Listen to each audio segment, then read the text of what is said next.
It's just us. And Trey. Okay. Yep. All right, Trey, you are in our attendee list. We're going to give it just one more minute to see if anybody else wants to join before we officially kick off.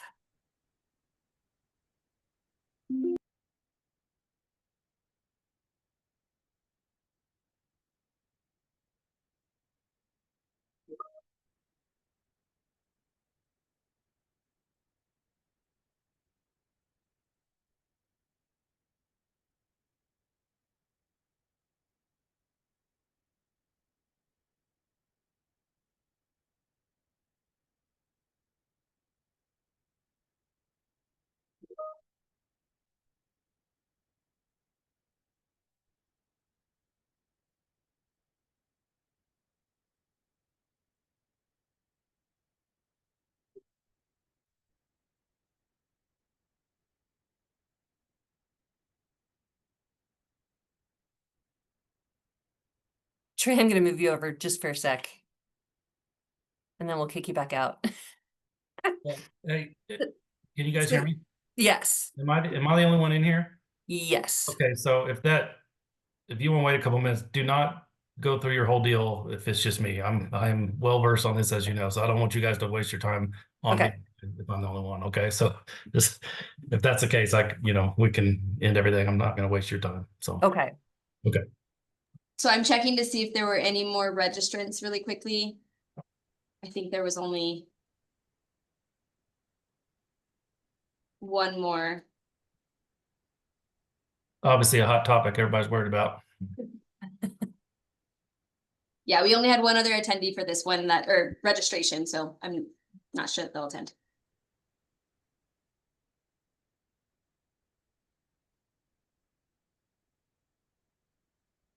I think, Trey, just because we do record these, we put them on our website. Maybe what I'll do is we'll go ahead and run through just in case somebody else signs in late. At least we will have the recording for anyone that wants to watch it after the fact. Gotcha. I'll just keep myself on mute and watch you do that then. Okay, and we'll move you back to the attendee list so your name doesn't Yep. have to be in the front. Gotcha. Thanks.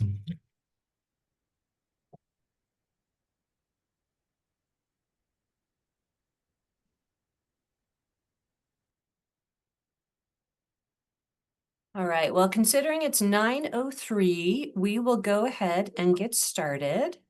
I'm going to do a shared screen.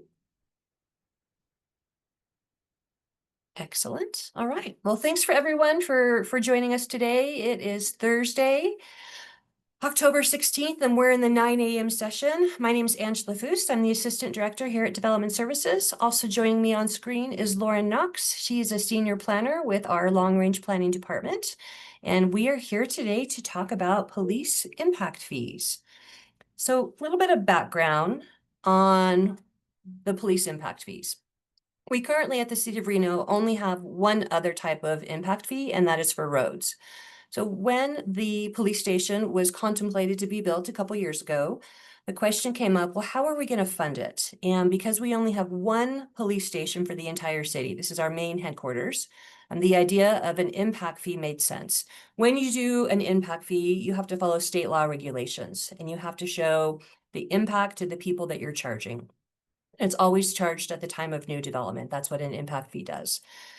So at that time, again, we knew what the police station was. It was one building, and it would serve the entire community. And so we put together the cost of what we thought it was going to be to build that police station. It was basically retrofitting an old building, the old RGJ building, and turning it into a new facility.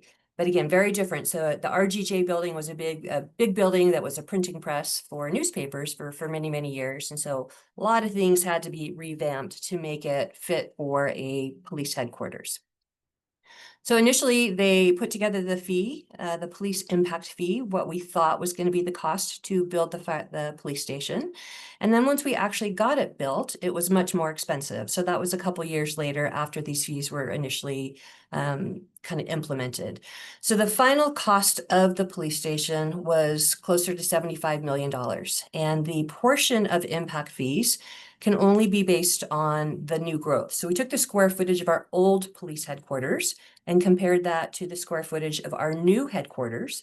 And that difference was about 18%. So 18% of the new police station could be paid for with impact fees. So that amounted to about $13 million. When we deal with impact fees, because state law dictates how we regulate them, we are required to go back and review the numbers every couple years. The challenge with impact fees is it's based on development. So development tends to ebb and flow depending on if we're in a booming time of development or if it's in a slower time of development. So there's a lot of factors that go into how much money we end up taking in based on those building permits. So we started back in 2020 when we first implemented these, and we did a review back in 2023. And at that time, we were seeing some trends, but nothing significant enough that we said we feel confident that we either need to lower the amount we're charging or raise the amount we're charging. We said, let's keep an eye on the trends and come back sooner than 3 years if needed. So just a little bit of background. When we put the police headquarters together, we not only used general dollars to pay for it, we used grant money. We had a large amount of cash on hand set aside to pay for it. Again, the total cost of that police station was about $75 million. So we had ARPA funds, that was the part of the COVID money. We had some kind of C-tax or capital tax funds, and a big portion of how we're paying for it is with a bond.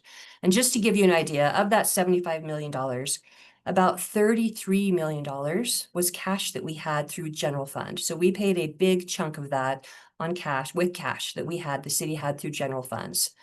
The bond that we ended up taking, it's a 30-year bond, and that bond amount was $31 million. So again, that's general fund, that's taxes that come in when you pay your property tax, when you buy things. So a huge portion of funding of this police station is done through just general funds. So that's not new development. That is just what everybody pays if you own or own a business or own property or buy land, buy anything in Reno. That is paid through general fund. So the impact fee portion, that small portion, again, is $13 million. So as we talked about, we're looking at trends. So for 5 years, we have been collecting this money. When this fee was set up, it was based on a 10-year collection. So the idea was that within this 10-year window, from start to finish, we would have collected that $13 million. And again, because the economy is constantly changing, we are required to look at how much money we're collecting through impact fees and make adjustments. So in the last 5 years, so we're halfway through that 10-year time frame. In the last 5 years, we've raised just over $2 million, a little bit closer to $2.1 million. Again, we have to raise $13 million. So at the halfway point, we are greatly behind in the amount of money that we need to raise. When we take in that money, that police impact fee, we use that every year to help us pay down the bond. And just to give you an idea of how much we try to put towards that bond, $342,000 is what we aim for every year to put towards that bond. Now, that's not the total bond that we pay every year. Every year on that bond, we pay $3.6 million. So again, the majority of how we're paying for this police station is general funds. But that very small piece, again, we're hoping to get $342,000 a year through police impact fee revenue that we can put towards that bond. If we don't make that every year, we then have to take more money out of the general fund. So let's look at some trends. Big picture wise, for the last 5 years, as we've been collecting these fees, we have been collecting pretty much less and less, trending down. The first 2 years of COVID, we had a lot of really big projects. And so they brought in a lot of big dollars through the police facility impact fee. That was closer to $500,000 is what we raised in those 2 good years, kind of during COVID and post-COVID. And then since then, the trends have gone down. And we've had a lot of questions of, well, why are we bringing in less money? Let's look at what's going on. So number one is the number of building permits. Again, this police impact fee is only charged at the time of new development. And so depending on the type of building permit and the value of that building permit determines how much money we raise. So for instance, if somebody comes in with a big industrial building, we get a lot more money from a big industrial building than we would if somebody came in with just one single family home.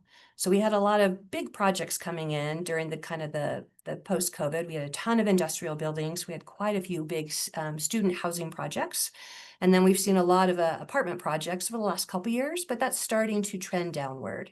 And that's this money is raised at the time of a building permit.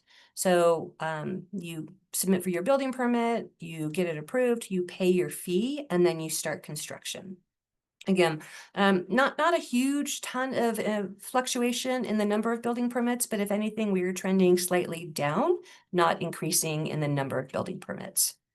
In terms of the value, so again, every type of building permit has a value. It's based on the use and the type of building. So again, those industrial buildings, the big projects like big apartments, GSR, you know, they're building a stadium, that will bring in quite a bit of money in police facility impact fees because it has a high value. But these smaller projects, maybe the one-off house here or a duplex, a water heater, you know, you need a permit for a water heater and a fence, but you don't pay a police impact fee for that. So this chart, I think, gives a really good kind of sampling of, you can see in the last 5 years, our valuation, the types of building permits we're getting is trending downward. And just to give you some examples of what the fees are today, here's just kind of a snapshot of the more typical types of permits that we see. So a single family home. When they come in, they would pay $125 for this police facility impact fee. Not a huge fee. One single apartment would be $100 per unit. So if it was 10 units, again, that would be $100 per each of those 10 units. For warehouse and office and restaurants, it's based on the square footage of your building. And then for a hotel, it's based on the number of rooms. So again, these are generally speaking pretty nominal fees compared to a lot of the other fees you may pay for regional road fees or building permit fee or sewer connection fee. These are far less in terms of what we charge compared to some other fees. So where are we at today? Like I said, state law requires that at least once every 3 years, we have to go back and review those fees. So we reviewed them in 2023. So we're not at the 3-year mark, but again, we are concerned about the trends going down and we want to make sure we get in front of this, again, just to stay in accordance with state law. We have a 10-year window to collect these fees.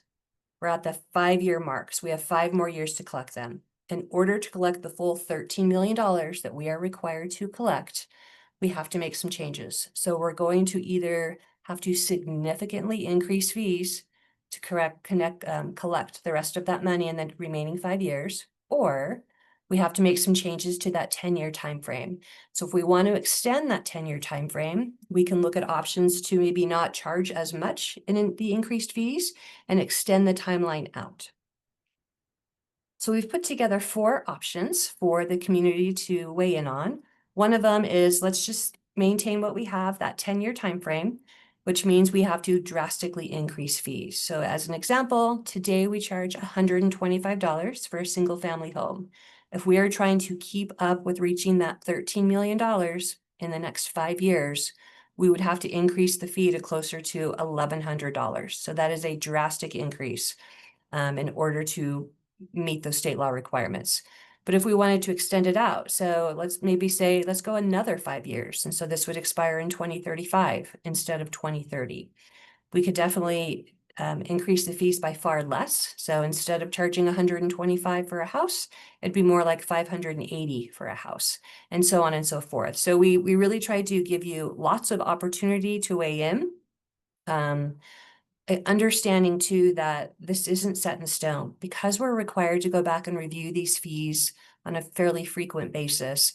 If we're finding that the trends of development are changing, maybe maybe interest rates are going to go down and maybe developers are going to be more willing and able to do more development, then maybe we can decrease the fees. So this is just a snapshot of where we're at today. We definitely have to do something in order to meet our state law requirements to keep up with those fees. So we're trying to give you guys an opportunity to kind of weigh in with what is your preferred option. In terms of next steps, so we will take your input. We do have a survey where we're trying to get feedback from the community. Lauren has put that survey in the chat box, so we encourage you to click on that link. We also have all this information on our City of Reno website, so you can go on and click the link and fill out the survey. You can forward the survey to your friends and your coworkers as well to get their opinion. We'll take that information, that feedback on what your preferred option is, and we'll go to council and let them know what the development community wants. And then we have to start a formal process to make those changes. So we'd actually have to do a business impact statement. It's about a 3-month process. We have to update our zoning code. That's about a 3 to 4 month process. So we still have a number of steps ahead of us. But that first kind of kickoff is to go back to council and say, here's 4 options. Here's what the development community has weighed in that their preferred option is. Now council give us direction to move forward with one of those. Okay. And with that, I'm going to go back to the slide that has all of the options. This is probably the hardest one to take in because there's a lot of information there. But we will open it up to any comments or questions. And if not, that's okay too. Like I said, feel free to go on our website, fill out that survey. That is probably the #1 thing we're looking for. If you don't like any of these options, there's also a box for other, where you can just provide other options or other feedback. And we'll, like I said, everything that you, information-wise, what you give us, we will pass on to council to help them make a better informed decision in terms of next steps. Okay. And if we have no other comments or questions, we can finish the meeting early and you can all get on with your morning. Okay. Thanks so much. Thanks. And this video will be posted to our website as well. So if you missed something, you are welcome to go back and watch or reach out to myself or Lauren, and we can answer any questions as well. Thank you, everyone.